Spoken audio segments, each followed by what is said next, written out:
Radio Rasinda, Untaian Nada Penabur Kasih.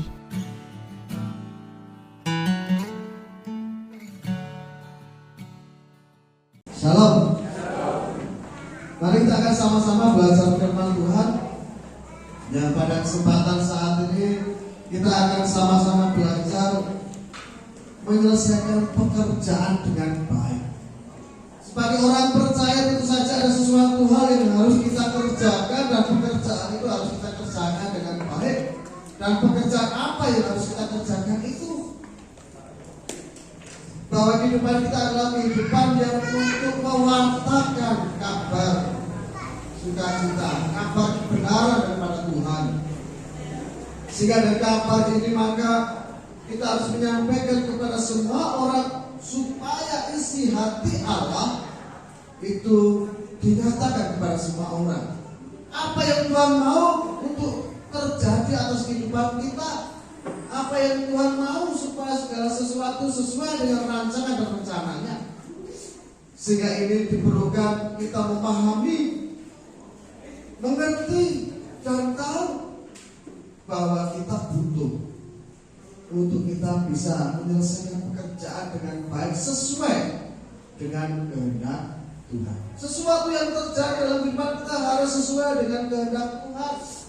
Kalau kita tidak sesuai dengan kehendak Tuhan, maka segala sesuatu akan menimbulkan malapetaka, bencana, murka Allah yang bisa saja menimpa atas kehidupan kita. Oleh karena itu kita akan belajar daripada Ahazia. Ahazia adalah seorang raja.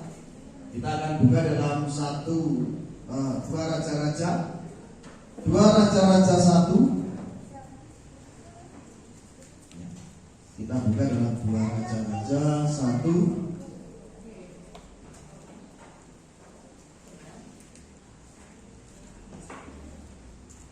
ayat 1 sampai dengan yang ke-18. Bapak Ibu Saudara bisa catat dalam dua raja-raja 1 ayat 1 sampai dengan yang ke-18 ya. Dua raja-raja 1 ayat 1 sampai dengan yang ke-18. Ada dua hal yang saat ini kita akan lihat di situ. Bagaimana ketika pekerjaan atau tugas sebagai orang percaya harus bisa tersampaikan. Apa yang menjadi pesan Tuhan itu menjadi tugas bagi orang yang percaya. Dan setiap orang yang tidak mampu menyampaikan berita kebenaran daripada Allah, maka orang-orang ini adalah orang-orang yang belum memahami, mengenal daripada Allah. Apa yang seharusnya terjadi dalam kehidupan orang-orang percaya, bagaimana pesan-pesan Allah itu tersampaikan. Ya, kita belajar di sini bahwa yang pertama, bagaimana ketika tugas itu terselesaikan dengan baik, yaitu berani menyatakan isi hati Allah. Kita belajar di sini yang pertama, agar tugas terselesaikan dengan baik dan mendapatkan hasil yang baik, maka harus berani menyatakan isi hati Allah. Kalau kita bisa melihat di dalam dua raja-raja 1 ini, dalam judul perikop di atas adalah Nabi Elia memberitahukan kematian Ahazia. Sesudah Ahab mati, maka memberontaklah Moab terhadap Israel. Pada suatu hari jatuhlah Ahazia dari kisi-kisi kamar atasnya yang ada di Samaria, lalu menjadi sakit. Kemudian dikirimnya utusan dengan pesan, pergilah minta petunjuk kepada Baal Zebub, Allah di Ekron. Allah di Ekron, ini ilah. Apakah aku akan sembuh dari penyakit ini?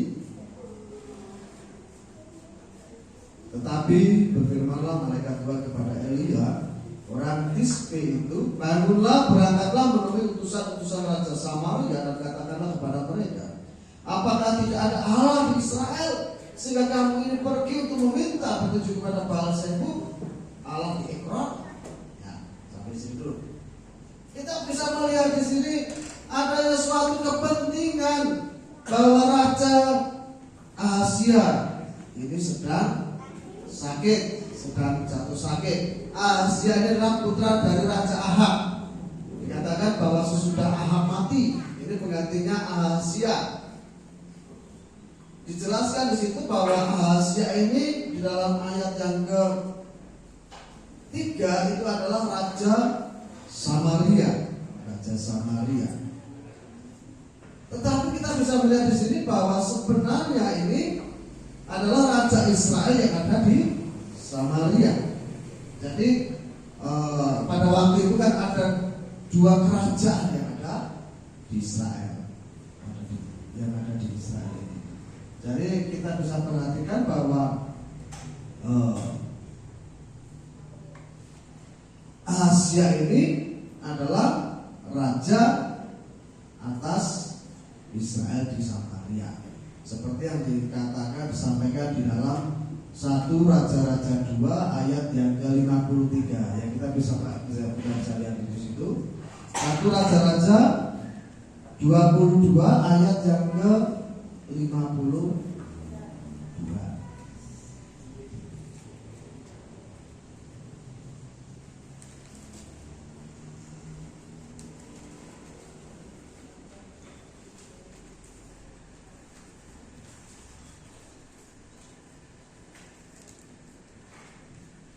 Ahazia anak Ahab menjadi raja atas Israel di Samaria. Dalam tahun ke-17 zaman Yosafat Raja Yehuda, ia memerintah atas Israel 2 tahun lamanya. Ya, Ahazia ini raja atas Israel di Samaria, memerintah hanya 2 tahun. Tetapi kita perhatikan di sini bagaimana dia ini menjadi seorang raja atas Israel, raja di mana Tuhan memilih umatnya di situ. Kita bisa melihat bahwa namanya Ahazia, tetapi namanya tidak sesuai dengan wataknya. Nama Ahazia tidak sesuai dengan wataknya. Ahazia ini artinya Allah telah menggenggam, Allah memiliki. Jadi dalam arti Ahazia ini adalah sebenarnya bahwa Allah telah menggenggam, Allah memiliki. Yang tentu saja ketika arti nama ini secara jelas bahwa seharusnya dia berserah kepada Tuhan, dia berserah kepada Allah, dia mencari Allah ketika dia mengalami kesulitan. Bahkan ketika dia mengalami jatuh sakit, dia harus mencari Allah. Tetapi lagi-lagi dia mengikuti Isabel, orang tuanya. Mereka adalah penyembah berhala. Sehingga di sini kita bisa melihat meskipun namanya Ahazia, tetapi namanya tidak sesuai dengan wataknya, karena ia justru beribadah kepada Baal. Dikatakan dalam 1 Raja-Raja 22 ayat yang ke-53 selanjutnya, ia melakukan apa yang jahat di mata Tuhan dan hidup menurut kelakuan ayahnya dan ibunya. Dan Yerobeam bin Nebat yang telah mengakibatkan orang Israel berdosa. Ayat yang ke-54, ia beribadah kepada Baal dan sujud menyembah kepadanya, dan dengan demikian ia menimbulkan sakit hati Tuhan Allah Israel, tepat seperti yang dilakukan ayahnya. Dia melakukan apa yang jahat di mata Tuhan, menyembah berhala. Meskipun namanya ini Allah memegang dia, Allah memiliki dia, tetapi dia dikatakan di situ ia melakukan apa yang jahat. Yang terlebih jahat lagi adalah telah mengakibatkan orang Israel berdosa di hadapan Tuhan. Oleh karena Bapak Ibu Saudara, ketika pada saat itu Ahazia ini sakit, Ahazia meminta mengirim utusan untuk pergi meminta nasihat kepada Beelzebub yang ada di Ekron. Ekron ini adalah sebuah kota di Filistin. Ekron ini daerah Filistin, salah satu dari 5 kota yang agak luas dan penting di tanah Filistin. Jadi pada saat itu orang Samaria, Raja Samaria ini pergi pergi mencari pertolongan atau nasihat ke Ekron, di mana itu daerah Filistin. Ada suatu bait tempat penyembahan Baal sebut di situ. Dan Ekron ini adalah sebuah kota yang cukup luas. Kalau dikatakan di dalam Yosua 15, kita bisa perhatikan di dalam Yosua 15 ayat yang ke-45 dan 46. Ini menerangkan bagaimana kota Ekron itu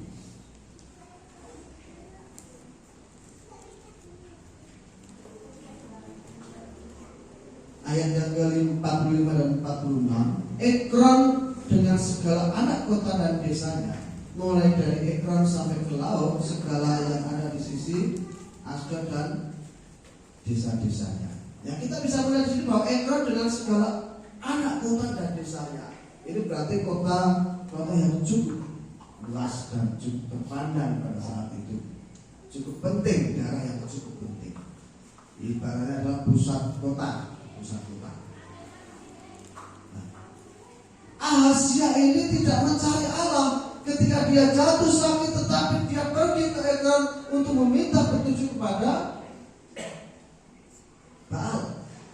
Ya, kita bisa melihat di sini bahwa sebenarnya bagaimana permasalahan bisa terselesaikan dengan baik adalah yang pertama saat kita sama-sama pelajari adalah berani menyatakan isi hati Allah. Hal itu sudah sampai kepada Allah. Apa yang dia derita, apa yang dia keluhkan sampai kepada Allah, sehingga pada saat dia ini pergi menyuruh utusannya untuk sampai kepada Ekron, di tengah jalan ketemu dengan Elia. Dikatakan di dalam ayat yang keempat dalam 2 Raja-Raja 1 tadi, ayat yang ketiga. Tetapi berfirmanlah malaikat Tuhan kepada Elia orang Tisbe itu, bangunlah, berangkatlah, menemui utusan-utusan Raja Samaria dan dikatakanlah kepada mereka, apakah tidak ada Allah di Israel, sehingga kamu ini pergi untuk meminta petunjuk pada Baal Zebub di Allah di Ekron. Sebab itu beginilah firman Tuhan, engkau tidak akan bangun lagi dari tempat tidurmu di mana engkau berbaring, sebab engkau pasti akan mati. Lalu pergilah Elia. Kita bisa melihat di sini bahwa dalam perjalanan utusan raja ini bertemu dengan Elia, dan Tuhan memvonis Ahazia ini bukan pulih dari sembuhnya, tetapi bahwa dia ini akan mati di tempat tidur. Mati di tempat tidur. Oleh karena itu Bapak Ibu Saudara, kita akan sama-sama perhatikan Raja Israel, orang yang memimpin umat Tuhan tetapi menyimpang daripada Tuhan, dan ketika dia ini pergi mencari pertolongan ke tempat lain, Tuhan masih mengingatkan dia bahwa nanti kamu akan mati di tempat tidur. Hal ini bukan hanya sekedar pemvonis atau suatu vonis yang tidak bisa diubah sebetulnya, tetapi adanya sesuatu hal bahwa Tuhan ini mau sampaikan, kalau kamu masih mau sama seperti orang tuamu menyembah berhala, kamu akan mati.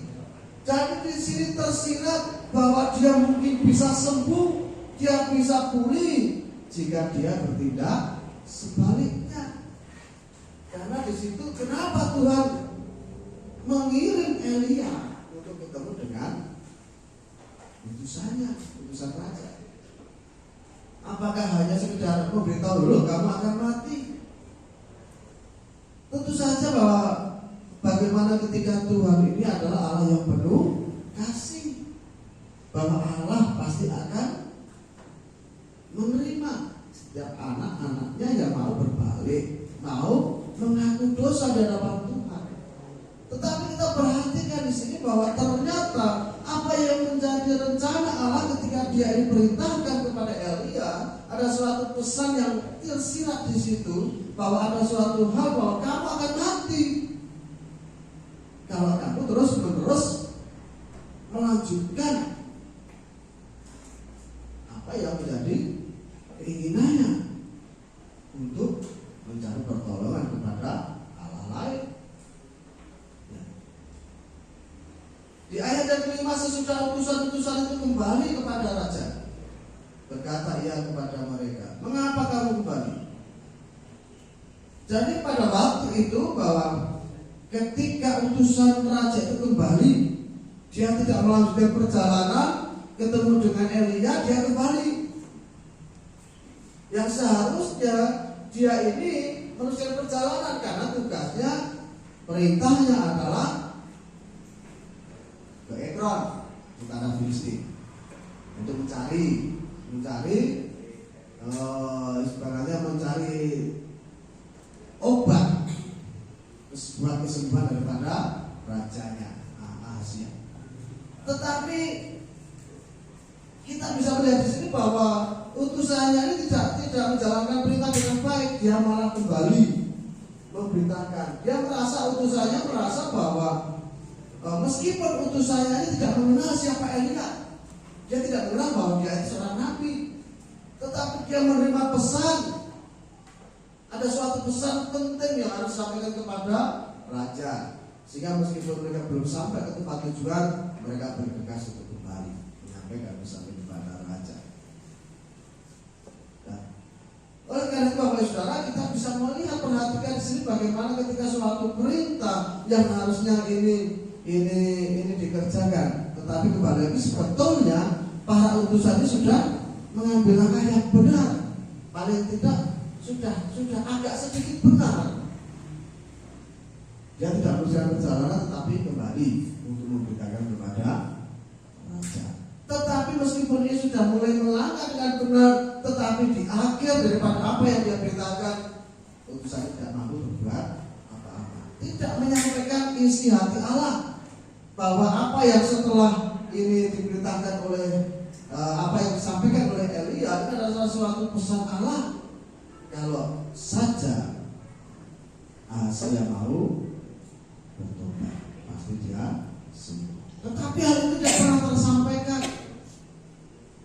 Hanya memberitakan bahwa ketika setelah dia sampai kepada raja, dia katakan para utusan ini, sesudah utusan-utusan itu kembali kepada raja, berkatalah ia kepada mereka, mengapa kamu kembali? Jawab mereka kepadanya, ada seorang datang menemui kami dan berkata kepada kami, pergilah, kembalilah kepada raja yang telah menyuruh kamu, dan katakanlah kepadanya, beginilah firman Tuhan, apakah tidak ada Allah di Israel, sehingga engkau menyuruh meminta petunjuk kepada Baal-Zebub Allah di Ekron?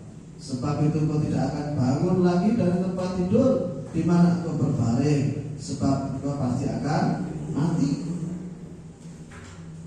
Diberitakan apakah tidak ada Allah di Israel. Ini Tuhan mau mengingatkan bahwa ada Allah yang hidup di Israel. Tetapi kembali lagi adalah karena raja ini adalah raja, dia melakukan apa yang jahat di mata Tuhan, tidak mau menyembah Tuhan. Bahkan dikatakan dia seperti orang tuanya. Sehingga pada saat itu Tuhan mau mengingatkan, apakah tidak ada Allah, sehingga mencari pertolongan kepada orang lain, mencari pertolongan kepada Allah lain. Kita akan sama-sama perhatikan pada kisah ini, maka ini pun jadi suatu hal yang bisa kita aplikasikan dalam kehidupan kita. Seringkali Tuhan mengingatkan dalam kehidupan kita ketika kita ada masalah, apakah tidak ada Allah dalam kehidupan kita, sehingga kita cari pertolongan kepada Allah yang lain, ke tempat lain. Apakah kita tidak percaya adanya Allah? Nah ini oleh karena itu, saudara, mari kita akan bersama-sama perhatikan di sini ya. Ahazia ini ketika dia terima daripada laporan daripada utusannya, dia katakan siapa yang dia temui di dalam ayat yang ke-7. Lalu bertanyalah ia kepada mereka, bagaimanakah rupa orang yang telah datang menemui kamu itu? Dan yang mengatakan Jawab mereka kepadanya, seorang memakai pakaian bulu dan ikat pinggang kulit terikat pada pinggangnya. Maka berkatalah ia, itu Elia, orang Tisbe. Ahazia langsung tahu ketika diberi ciri-ciri. Utusannya tidak tahu siapa Elia itu. Dia hanya melihat, oh ini loh sosoknya seperti ini. Tetapi Ahazia tidak tahu ketika diberi petunjuk. Ini loh orangnya seperti ini, seperti oh itu Elia dari Tisbe. Dan tentu saja Bapak Saudara ketika dia tahu siapa Elia itu,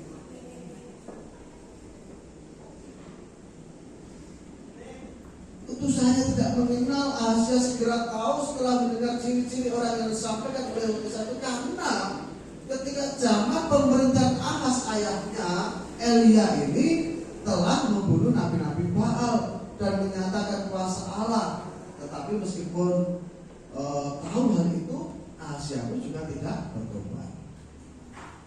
Zaman Ahaz ini adalah ketika Elia ini berhadapan dengan nabi-nabi Baal, disuruh mempersembahkan korban,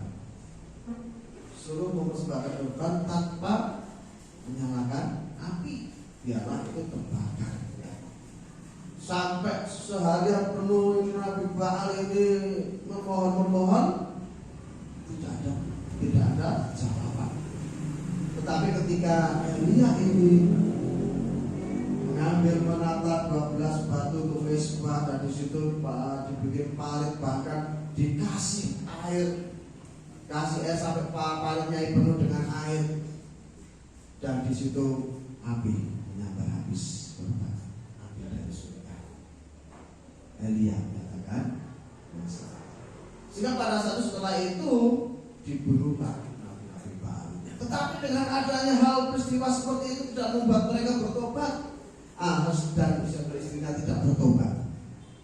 Bahkan sampai pada anaknya Ahazia ini, dia tahu bagaimana Allah bekerja menyatakan mukjizatnya, tetapi tetap tidak bertobat, tetap mencari pertolongan kepada Allah lain.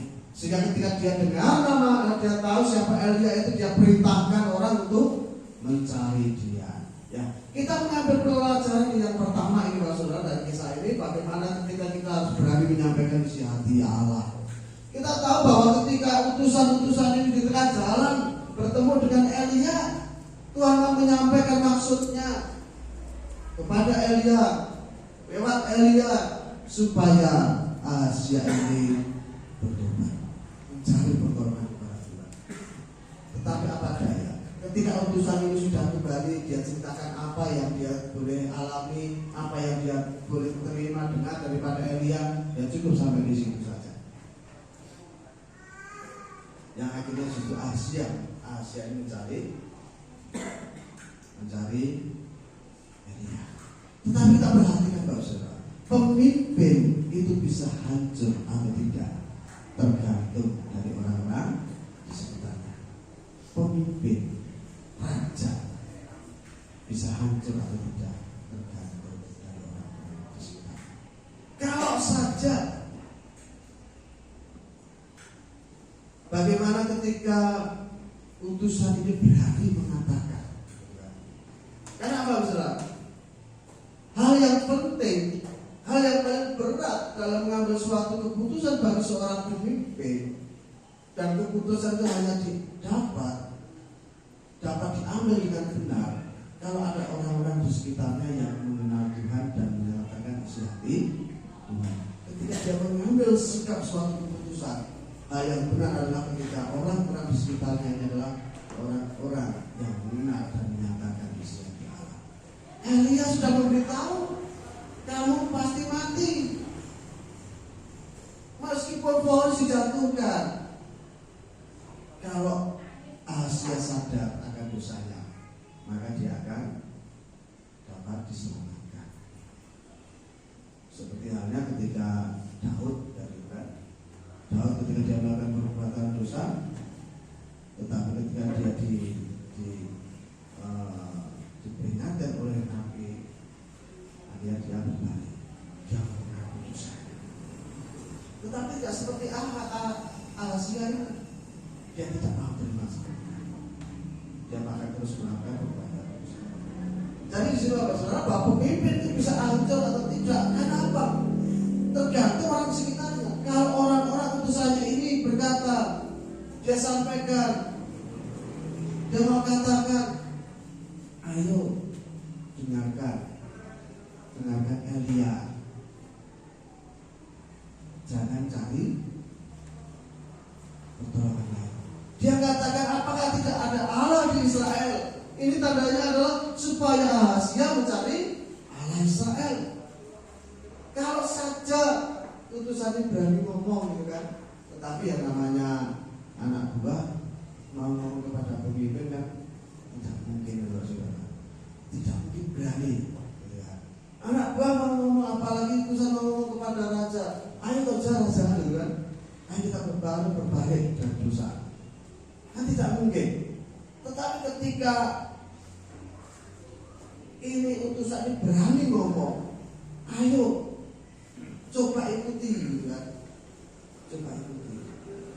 Coba ikuti apa kata Elisa. Sama seperti ketika ada seorang perwira datang kepada Elisa alaihissalam, kena kusta, disuruh mandi ke sungai Yordan. Tidak dulu sungai di daerahnya lebih bagus, lebih jernih gitu. Tetapi ada satu orang yang mengatakan dia, coba dengarkan, kita lakukan saja. Kalau disuruh cuma mandi kan, ada seseorang yang menguatkan untuk melakukan perintah Tuhan itu, yang akhirnya perwira ini bisa menerima mujizat daripada Tuhan. Nah, kalau saja Ahazia ini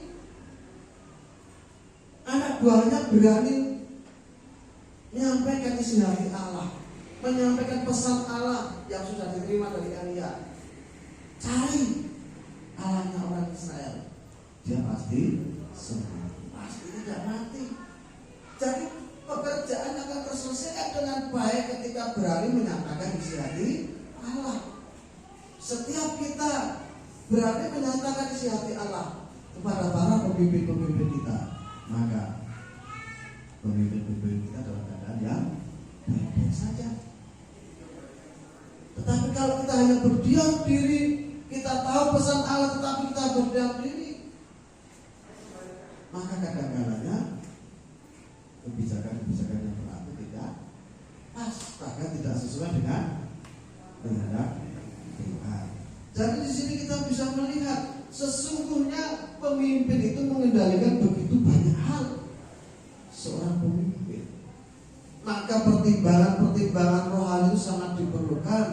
Pertimbangan rohani dari orang-orang sekitar yang menyatakan ataupun mau menyampaikan isi hati Allah. Ini loh maksudnya Allah seperti ini, maksudnya Allah seperti ini, supaya tidak melanggar perintah Tuhan, tidak menyalahi perintah Tuhan. Tetapi yang terjadi seringkali karena keterbatasan, aku cuma anak buah, aku tidak berani ngomong, aku tidak berani menyampaikan keterbatasan tadi, karena adanya jenjang ataupun jarak yang memisahkan pesan Tuhan kita disampaikan. Siapa tahu saya mau ngomong kepada pemimpin, mau ngomong kepada pemerintah, ya, mau menyampaikan pesan Tuhan kepada pemerintah. Ada sesuatu yang bisa diubah ketika pesan Tuhan tersampaikan. Pesan Tuhan tersampaikan. Jadi segala sesuatu pekerjaan diselesaikan dengan baik ketika berani menyatakan isi hati Allah. Kita sampaikan isi hati Allah. Tetapi Ahazia dia tidak mendapatkan dukungan, dia tidak dengarkan apa-apa. Sudah benar lah saudara, sudah benar ini diperintahkan ke Ekron tetapi kembali juga sudah benar juga. Tetapi sampai kepada raja tidak berani apa-apa, hanya menyampaikan apa yang dia dengarkan. Tidak mau menyampaikan sebenarnya, ayo balik kepada Tuhan, cari Tuhan, cari Allahnya orang Israel. Tidak berani ngomong untuk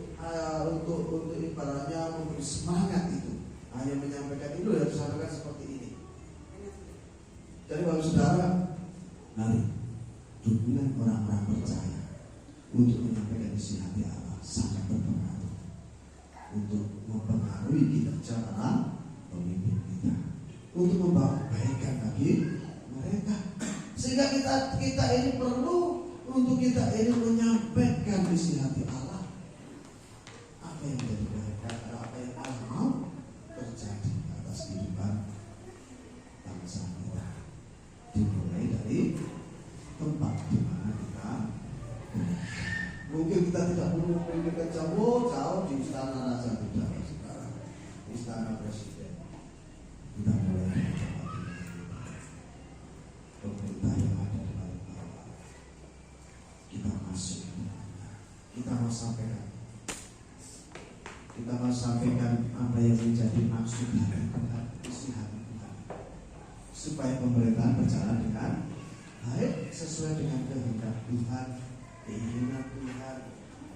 Jadi oleh karena itu Bapak Ibu Saudara, Asia tidak memiliki orang-orang seperti itu yang berani untuk mengajak dia kembali dari kesalahannya, yang berani ngomong, ayo raja cari Tuhan, balik kepada Tuhan. Jadi Bapak Ibu Saudara terkasih dalam Tuhan, jikalau Bapak Ibu Saudara cinta pemimpinku, sampaikan isi hati Tuhan yang telah Bapak Ibu Saudara bisa terima. Sampaikan, beritahu apa yang menjadi maunya Tuhan, supaya terbebas dari masalah dan malapetaka. Ini yang sebenarnya Tuhan mau sampaikan, bahwa orang-orang di sekitar para pemimpin sangat berpengaruh untuk mereka bisa mengerti siapa. Yang kedua kita pelajari pada kisah ini maka adalah kerendahan hati menyelesaikan tugas dengan baik. Kerendahan hati menyelesaikan tugas dengan baik. Setelah raja tahu bahwa Elia menyampaikan hal itu kepada utusan-utusannya, maka diperintahkannya perwira dengan 50 orang anak buahnya cari Elia. Dalam ayat yang ke-9 ayat 10 tidak sampaikan di situ. Sesudah itu disuruhnya kepada Elia seorang perwira dengan ke-50 anak buahnya. Orang itu naik menjumpai Elia yang sedang duduk di atas bukit puncak. Berkatalah orang itu kepadanya, hei abdi Allah, raja berkata, turunlah. Jadi pada saat itu ketika raja ini dengar, tahu siapa yang menasihati ataupun berkata-kata kepada utusannya ini untuk disampaikan pesan kepada raja, akhirnya raja memberikan perintah kepada perwira dengan 50 orang anak buahnya untuk pergi kepada Elia dengan maksud tentu saja adalah menangkap Elia, membawa Elia kepada raja. Tetapi kita bisa melihat di sini bahwa seorang perwira dia membawa kekuasaan, hanya memandang rendah abdi Allah ini. Dia katakan bahwa hei abdi Allah raja bertitah, turunlah. Dia sampaikan, ini loh perintah raja, turunlah. Kamu harus ikut aku, kamu harus ikut ke kerajaan. Jadi dia bawa kewenangannya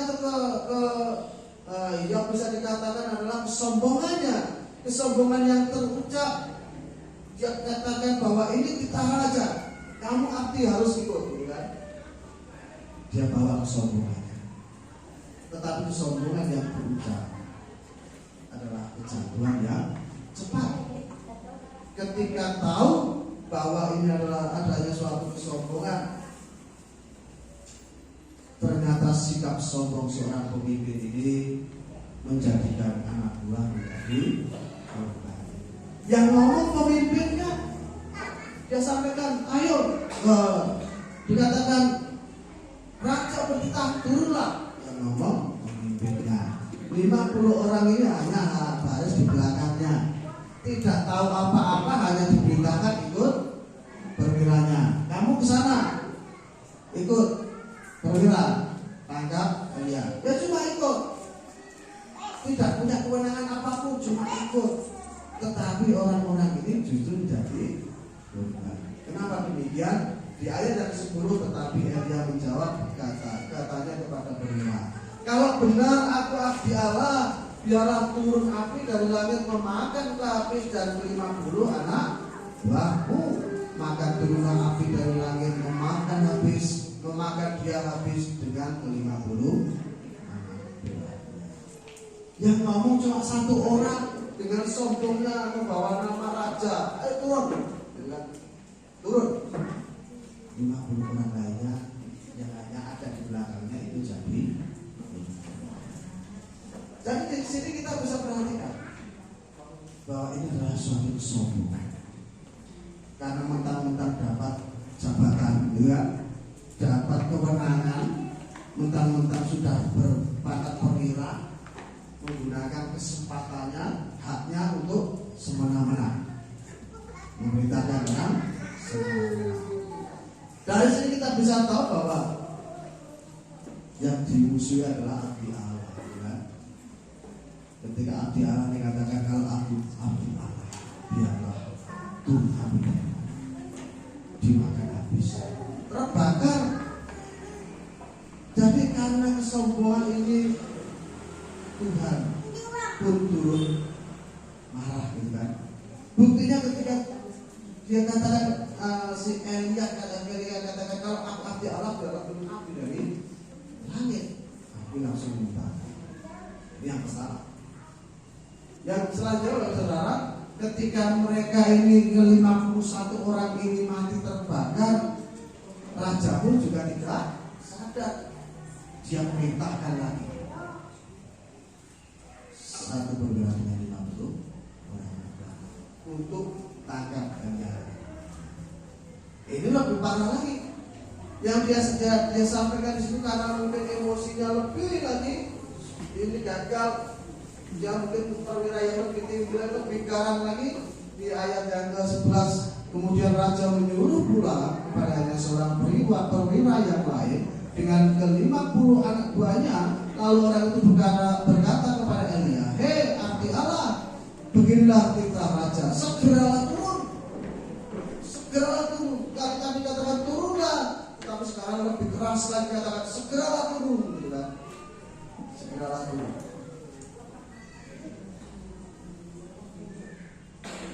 Tetapi Elia menjawab, kalau benar aku abdi Allah, biarlah turun api dari langit memakan dan habis dengan ke-50 anak buahmu. Maka turunlah api Allah dari langit memakan dia habis dengan 50 anak buah. Yang kedua, tidak kalah sombongnya, diperintahkan raja, dia bawa kemenangan seorang raja, perintahkan ayo segera turun, gitu kan? Dia tidak menyadari di situ sudah datang bahwa kalau saat ini kita bisa perhatikan bahwa Elia tidak beranjak dari tempatnya, tidak berpindah, dia tetap ada di situ. Ketika orang cari, ketika perwira dicari, dia tetap ada di situ. Tentu saja di situ masih ada bekas orang-orang yang mati. Tetapi karena dengan sombongnya, dengan akunya, merasa punya kewenangan, punya jabatan tinggi, dia perintahkan semena-mena saudara hanya demi kepentingan raja. Tapi akhirnya 51 orang ini pun juga mati karena kesombongan mereka. Karena kesombongan mereka membawa kuasa dari seorang manusia. Nah, yang ketiga, saudara,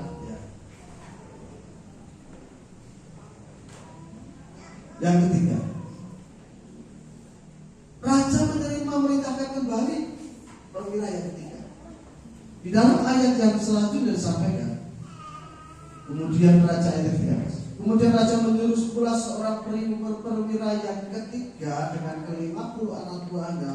Lalu naiklah perwira yang ketiga itu, dan sesudah sampai berlututlah ia di depan Elia serta memohon belas kasihan kepadanya. Katanya, ya abdi Allah, biarlah kiranya nyawaku dan nyawa ke-50 orang hamba-hambamu ini berharga di mata. Yang ketiga, perwira ini punya sesuatu yang lain. Yang dua orang sombong, satunya lebih sombong lagi, tetapi perwira yang ketiga, dia tidak rendah hati. Meskipun dia seorang perwira, mau tangkap seseorang, karena dia tahu abdi Allah, dia datang. Di ayat yang ke-13, lalu naiklah perwira yang ketiga dan sesudah sampai berlututlah ia di depan Elia serta memohon belas kasihan kepadanya. Katanya, ya abdi Allah, biarlah kiranya nyawaku dan nyawa ke-50 orang hamba-hambamu ini berharga. Perwira yang ketiga ini menghormati Elia, menghargai Elia.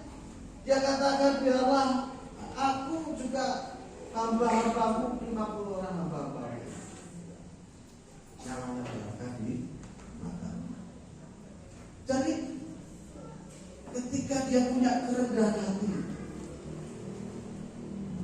mampu menyelesaikan tugas dengan baik. Perwira yang ketika diperintah raja, dia tidak membawa kesombongan dirinya, aku seorang perwira, aku diperintah raja, aku punya kuasa di depan raja. Tetapi dia merendahkan dirinya, ya. Dan ketika dia merendahkan dirinya di hadapan Allah, di ayat selanjutnya dikatakan, bukannya api sudah turun dari langit memakan habis kedua perwira yang dahulu dengan ke-50 anak buah mereka, tetapi sekarang biarlah nyawaku berharga 5 tahun. Ini pernyataan daripada perwira yang ketiga. Dia tahu bahwa api sudah mengantar habis, dan dia berani sampai kepada Elia karena dia mendapatkan perintah. Mau tidak mau harus sampai kepada. Tapi dia punya kerendahan hati, biarlah habis sudah memakan habis, sudah membunuh daripada kedua perwira yang dahulu dengan anak buah itu, tapi biarlah nyawaku berharga di matamu. Ayat yang ke-15, maka berfirmanlah malaikat Tuhan kepada Elia, turunlah bersama-sama dia, jangan takut kepadanya. Lalu bangunlah Elia dan turun bersama-sama dengan dia terhadap. Jadi bahwa saudara, perwira yang ketiga ini, ketika dia jalankan tugas, dia mau sujud, dia menghormati hamba Tuhan, namanya terselamatkan, tugasnya terselesaikan. Jadi diberitakan raja bahwa Elia bisa dibawa sampai ke raja. Jadi dibutuhkan kerendahan hati untuk menyelesaikan tugas dengan bukan kesombongan. Itu loh, sudah punya kekuasaan, bahkan kekuasaan istana di sana. Bukan suatu kesombongan untuk menyelesaikan masalah, tetapi dibutuhkan kerendahan. Bahkan menghormati hamba Tuhan. Orang-orang kedua perwira itu tidak menghormati hamba Tuhan, mereka mati sia-sia. Bahkan anak buahnya, yang mungkin anak buahnya yang hanya suku orang ikut ini manut gitu kan, mati sia-sia karena omongan daripada seorang pemimpin yang sombong. Tapi seorang pemimpin yang rendah hati, dia menyelamatkan yang ada anak buah. Ya, berbeda kan? Dia seorang pemimpin yang rendah hati, itu menyelamatkan anak buah. Jadi di sini Bapak Saudara, ketika suatu tugas terselesaikan dengan baik, suatu pesan tersampaikan dengan baik adalah ketika kerendahan hati itu mampu menyelesaikan masalah, memiliki suatu kerendahan hati. Oleh karena itu Bapak Saudara, sebuah tugas kita jalankan dengan kesombongan itu akan memakan habis. Tetapi ketika kita jalankan dengan kerendahan hati, maka akan terselesaikan dengan baik. Semua berjalan baik, sehingga di ayat yang ke-16 Elia sampai kepada raja, pesan raja kembali di pesan Allah disampaikan kepada raja. Berkatalah Elia kepada raja, beginilah firman Tuhan, oleh karena engkau telah mengirim utusan-utusan untuk meminta petunjuk kepada Baal-zebub Allah di Ekron, seolah-olah tidak ada Allah di Israel untuk bertanya, untuk ditanya kan firman-Nya, seolah-olah tidak ada Allah di Israel untuk ditanyakan firman-Nya, ya. Maka sebab itu engkau tidak akan bangun lagi dari tempat tidur di mana engkau berbaring, sebab engkau pasti akan mati. Maka matilah raja sesuai dengan firman Tuhan yang dikatakan Elia. Maka Yoram menjadi raja menggantikan dia dalam tahun kedua zaman Yoram bin Yosafat raja Yehuda, sebab Ahazia tidak mempunyai anak lagi. Selebihnya dari riwayat Asia, apapun yang dilakukannya, bukankah semuanya itu tertulis dalam kitab sejarah raja-raja Israel? Kita belajar dari sini Pak Saudara, hanya menjadi raja dan hanya memerintah selama 2 tahun karena dia jalan di mata Tuhan. Dia tidak mau mendengarkan pesan. Terlebih lagi adalah kita pun juga perlu melihat bahwa semua itu tergantung orang-orang di sekitar. Kalau orang-orang tersekitarnya mampu menyampaikan pesan firman Tuhan kepada dia untuk disampaikan, kemungkinan Asia akan bisa bertahan. Jadi oleh karena itu Bapak Saudara, mari kita akan sama-sama perhatikan dalam kehidupan kita. Ini menjadi pengalaman pembelajaran bagi kita bahwa setiap kita yang telah menerima pesan firman Tuhan untuk kita sampaikan kepada pemimpin-pemimpin kita, supaya pemimpin-pemimpin kita berlaku bijaksana, menjalankan roda pemerintahan dengan baik, tidak tertimpa masalah, tidak tertimpa malapetaka, dapat berjalan sesuai dengan kehendak Tuhan. Bagaimana kita bisa menjaga mereka? Kita mulai dari orang-orang di sekitar, supaya kita bisa hidup dengan damai, sejahtera, sesuai dengan kehendak Tuhan. Tidak ada masalah, penuh dengan sukacita karena kasih Tuhan menyertai. Oleh karena itu Saudara, mari kita akan bawa diri kita menjadi orang-orang yang pertama tadi katakan berani menyatakan siapa. Kita sebagai orang-orang yang diutus Tuhan harus berani menjadi orang-orang yang menyatakan isi hati Allah. Yang kedua adalah dari apa yang kita pelajari di sini adalah kita harus mempunyai kerendahan hati untuk menyelesaikan tugas dengan baik. Jangan bawa status kita, jangan bawa keakuan kita, siapa kita bukan siapa. Tetapi kita akan belajar kita ini hamba. Kita bawa kita dalam kebenaran, supaya pekerjaan bisa terselesaikan dengan baik. Maka itu Saudara, kita bersama-sama menemukan firman Tuhan supaya kehidupan kita semakin baik sesuai dengan apa yang Tuhan inginkan terjadi dalam kehidupan kita.